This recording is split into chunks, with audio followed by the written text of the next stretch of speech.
Hello. It's hot in summer. Well, we lit present. The second topic we offer is family enrichment and enhancement. Pamela Rutledge, director of the Media Psychology Research Center, said, "My 90-year-old father was on Facebook for the sole purpose of connecting with kids and grandkids who were scattered across the country. Reading and commenting on their posts gave him the ability to participate in the process of their lives. Knowing what the family members were doing increased his sense of involvement and the overall intimacy he experienced with them all. This familiarity also jump-started any family gathering, keeping people who were geographically disparate from feeling like relative strangers and allowing relationships to be more immediately meaningful. Texting in all forms serves the same purpose. Closeness in relationships is achieved by the frequency of contact. The human brain reacts to virtual contact as if it were real, releasing the same neurotransmitters of positive emotion and reward as if people were face-to-face. Texting allows for the multiple touchpoints, the sharing of life's process, and the reassurance of connection. These experiences replicate the behaviors that developmental psychologist Mary Ainsworth described in her groundbreaking work on attachment theory and how people form a secure attachment style, essential to emotional well-being. Sto Boyd, managing director at Work Futures, said, "The simplest anecdote is about keeping a family messaging chat open with my wife and children. My kids, both in their 20s, live in Brooklyn, which is close to where we live but over an hour away. However, we all participate in the chat, often several times in a day. We share pictures, links, stories, plans. It is simply much lower friction than how I managed to remain in contact, or didn't, really, with my parents when I was in my 20s. Then it was an occasional phone call, visits when possible, but it was pretty tenuous. And I had what most of my contacts considered an unusually close and caring relationship with my folks. I wouldn't say my family today is hyperconnected, but we certainly remain very connected, where scarcely a day passes without some interaction between all of us despite the physical distance involved. And this has allowed an extra richness to my life, and I guess there's a counter to the possible distance that could otherwise grow in our relations because of the hour of travel that separates us." David Weinberger, a senior researcher at Harvard University's Berkman-Klein Center for Internet and Society, said, "The most obvious difference of digital life, for many of us, I'm sure, is the lowering of the barrier to communication. I am in closer touch with my family, grown kids, siblings, in-laws, the whole group, because we can communicate with everything from texts to video calls. We support one another better and know our daily lives better than we could before." Sonia Jorge, executive director of the Alliance for Affordable Internet and head of digital inclusion programs at the Web Foundation, said, "Regardless of where I am, my kids can reach me to talk, text me a message to ask questions, help sort out a plan, to tell me about their day, their worries. I can help them with homework or even music practice over video. And, as all mothers, I have often saved many situations. Once I got a message from a school in the middle of an important business meeting and managed to sort the situation without any major issue, and all from a different continent. The ability to stay connected as needed is so important for me, and it allows me to be closer, to be there. I cannot imagine life otherwise, and this allows me to do what I do in ways that would have been very hard before digital connectivity." Steve Stroh, technology journalist, said, "Two observations. The first is that one of the regrets of my life is that I didn't work hard enough to stay in touch with all of my family and friends as I moved away from my hometown and got involved in my career. Thus, many of my family and friends that were once dear to me are now estranged, entirely my fault. In my daughter's generation, born in the 1990s, with social media like Facebook, etc., my daughter's generation and beyond, they will never get entirely out of touch with family and friends, unless they really want to.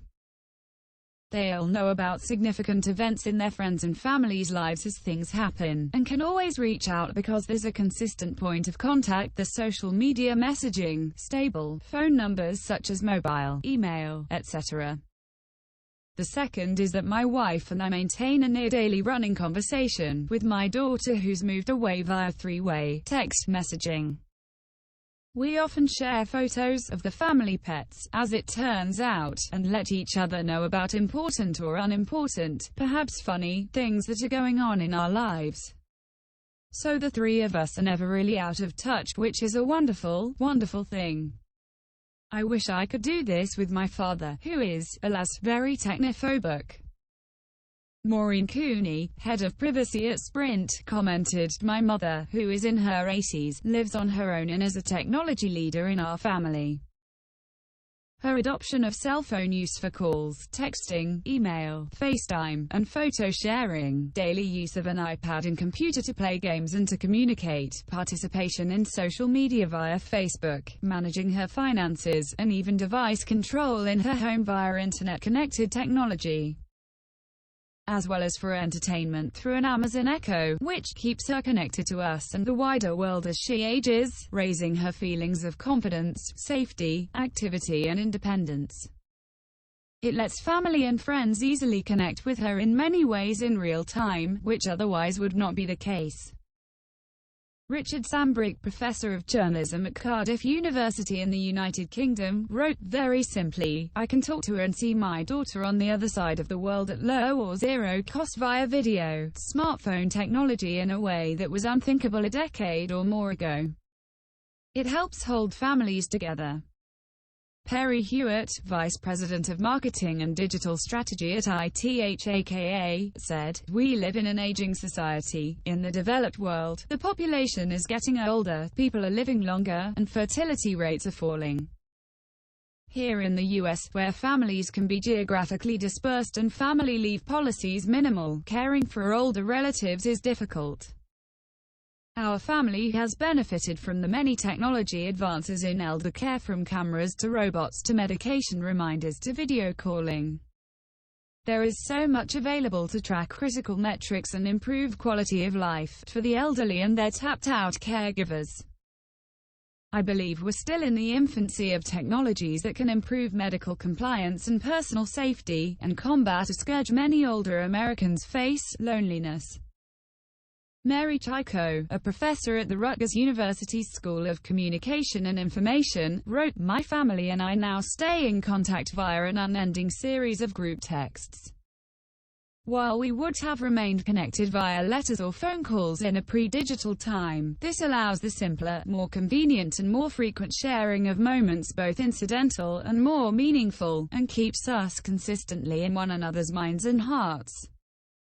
Alex Halavey, director of the MA in Social Technologies at Arizona State University, said, "We have 2 children in elementary school. It starts at the same time each day and ends at the same time.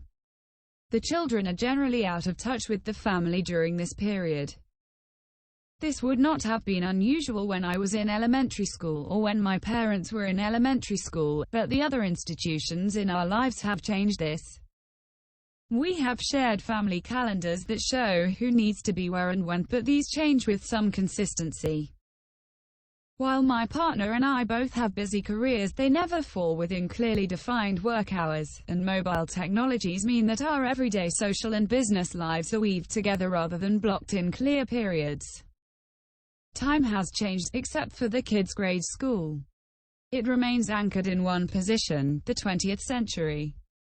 Eelco Herder, an assistant professor of computer science whose focus is on personalization and privacy at Radboud Universiteit Nijmegen in the Netherlands, wrote, "My husband and I live relatively far away, about 2 to 5 hours from our families, and our friends live in several countries. Facebook makes it easier to stay in touch with them, to inform them about important events, to show pictures of our daily lives, and, in return, to be informed about things that matter to them. For me, my circle of online friends has evolved from mainly online contacts in the mid-2000s to people whom I know in daily life. As a result, if we meet friends after a year or so without contact, we do not need to give an overview of last year, but just continue the conversation and play a board game. It is also easier now to stay in touch with a larger number of people than in earlier days.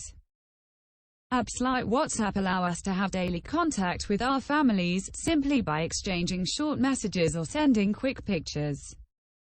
This interaction does not replace phone calls and visits but complements them. Nathaniel Borenstein, chief scientist at Mimecast, said, "In the 1980s and early 90s, people asked me why I cared so much about advancing the capacities of email.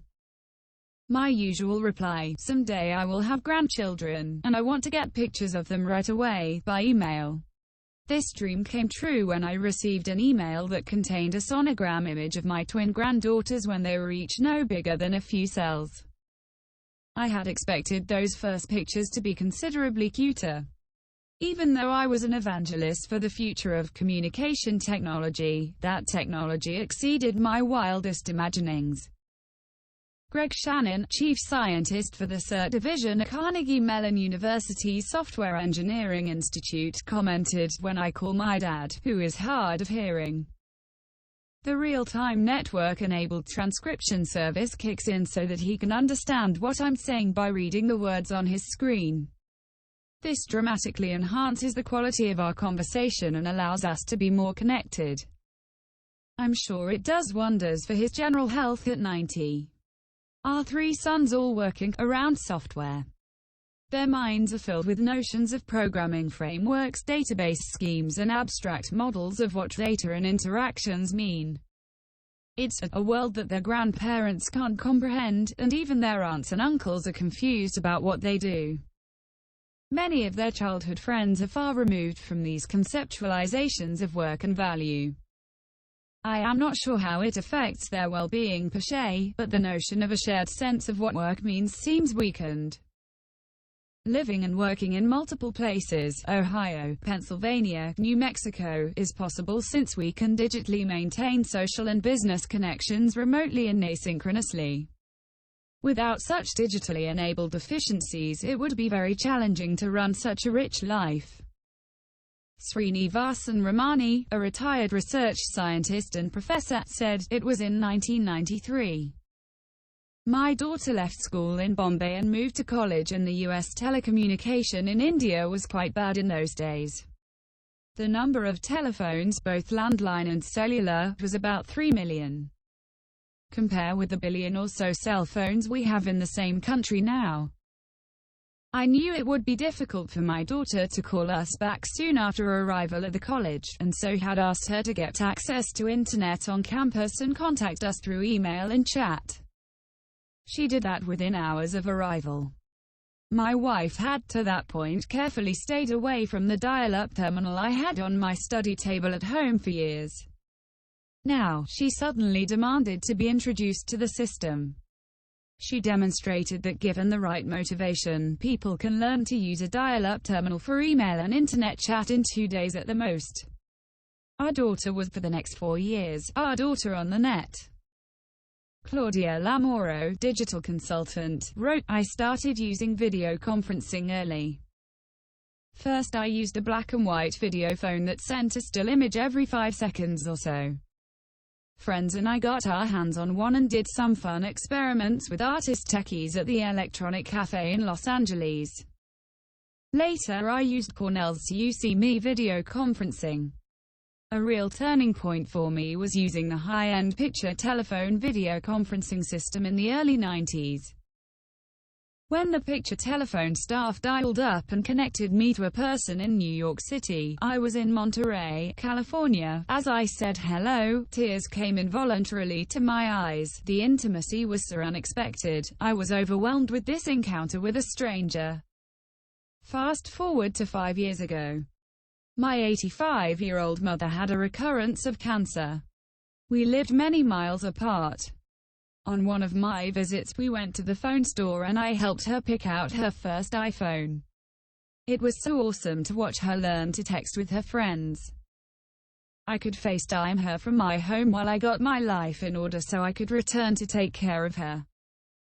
That phone was a literal lifeline during her last months, a source of joy, a tool for coordinating her care, and a reassurance for me that I could actually see daily how she was doing.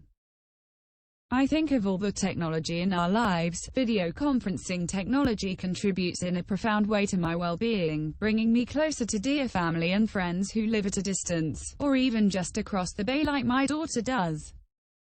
I love it when we both have time to just hang out together via FaceTime when we can't be there in person.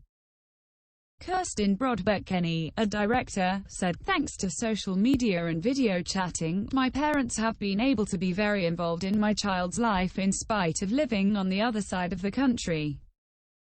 She is only 2.5, but she knows their faces and voices and feels connected to them, even though she's only met them a handful of times.